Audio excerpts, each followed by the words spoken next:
નમસ્કાર। રાજકોટના જંગલેશ્વર ડિમોલેશનના ખર્ચમાં ભ્રષ્ટાચારના આક્ષેપને લઈ રાજકારણ ગરમાયું। શહેર આમ આદમી પાર્ટી દ્વારા આ મુદ્દે રાજકોટ મહાનગરપાલિકા કચેરી ખાતે વિરોધ પ્રદર્શન કરવામાં આવ્યું। કાર્યકરોએ ડિમોલેશન ખર્ચની તપાસ અને જવાબદાર સામે કડક કાર્યવાહી કરવાની માંગ ઉઠાવી હતી। પોલીસ બંદોબસ્ત વચ્ચે આ વિરોધ નોંધાવાયો। વધુ સમાચાર માટે જોડાયેલા રહો આરપી ગુજરાત ન્યૂઝ રાજકોટ। મારું નામ દિનેશભાઈ જોશી, આમ આદમી પાર્ટી રાજકોટ શહેર પ્રમુખ। આજે કોર્પોરેશન ખાતે શું કાર્યક્રમ છે? કોર્પોરેશન ખાતે જે મેગા ડિમોલેશન થયું કમિશનરના કહેવા પ્રમાણે અને મોટું કરપ્શન પણ થયું છે મેગા, તો આજે એને અનુસંધાને આજે અમે કાર્યક્રમ કર્યો છે। આજે આમ આદમી પાર્ટીએ કે રાજકોટ મ્યુનિસિપલ કમિશનર એમ કહે છે કે મેગા ડિમોલેશન થયું એટલે મેગા કરપ્શન થયું છે।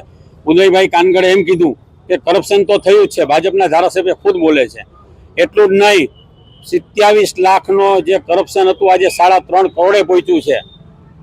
આજે આ લોકોને પગારથી ધરાતા નથી, આ લોકો તો પ્રજાના ટેક્સના પૈસામાં મોઢા નાખે છે।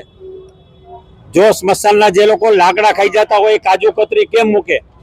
આ કમિશનર ભાજપનો પઢાવેલો પોપટ છે અને આ કમિશનર જે છે એ એની જ ભાષા બોલે છે। મેયરને કંઈ પૂછવામાં આવે તો એમ કહે છે જોઈ લેશું, મારા ધ્યાનમાં નથી, બસ એક જ વસ્તુ આવડે છે। આજે અમારી માંગણી છે કે આમાં પ્રજાને પણ સાથે રાખે, પાર્ટીને પણ સાથે રાખે, નિવૃત્ત જજને પણ સાથે રાખી અને આની તટસ્થ તપાસ થવી જોઈએ। બીજો આપણે પુરાવો એ આપવા માંગુ છું કે આજે અમે પાણીની બોટલ લાવ્યા છીએ બિલ સાથે, 2 રૂપિયા 91 પૈસાની આવી છે, એ અમે આ કોર્પોરેશનના અધિકારીઓ પદાધિકારીઓ એ પાણી પીએ છે અને એની કિંમત છે 8 રૂપિયા। એની સાથે બીજી એક વાત કહું, મારો 40 વર્ષથી મંડપ સર્વિસનો ધંધો છે। આ જે 8.5નું બિલ રજૂ કર્યું છે, 8.5 લાખનું, એ બિલ માત્ર 70,000 રૂપિયાથી વધારે થતું નથી અને 5 લાખની અંદર તો આ બધો માલ આવી જાય છે, તો 8.5 લાખનું બિલ આ કઈ રીતે થયું?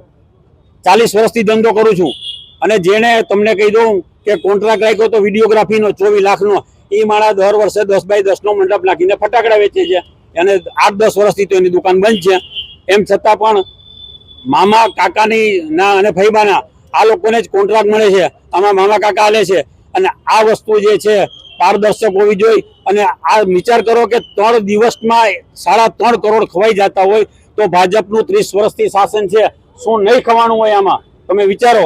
એટલે હવે અમે આમ આદમી પાર્ટી આ ભાજપ સરકાર જે સત્તામાં આવી છે ખરેખર એને રાજીનામું દઈ દેવું જોઈએ, એને શરમ આવી જોઈએ। હાય રે કમિશનર!